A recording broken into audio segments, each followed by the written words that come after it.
Napalgang patay ang usa ka 23 anyos nga Army Reservist nga dunay samad pinusilan sa lawas sa kadalanan sa Malungon, Sarangani.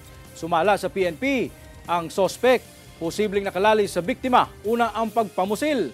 Ang detalye sa report ni Efren Mamak. Wala na'y kinabuhi kining usa ka lalaki nga napalgang nagbuyod og naligo sa kaugalingong dugo sa National Highway sa Sitio Coronado, Barangay Malalag, Sarangani, banda 11:45 sa gabi niadtong Sabado. Duna kini mga igo sa bala sa pusil sa lawas. Gani 5 ka empty shells sa kalibre 45 ang na-recover sa crime scene. Nasuta nga ang biktima, nag-edad og 23 anyos og residente sa maong lungsod ug usa matud pa ka reservist sa Philippine Army. Sa investigasyon sa Malungon Police, una ang hitabo nang hulam matud pa ang biktima og motor sa higala kay dunay paliton.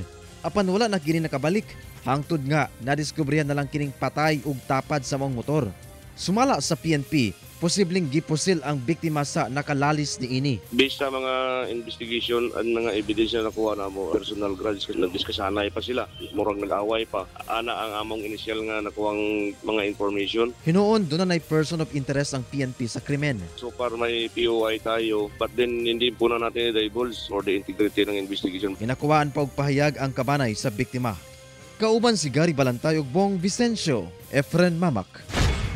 1 Mindanao.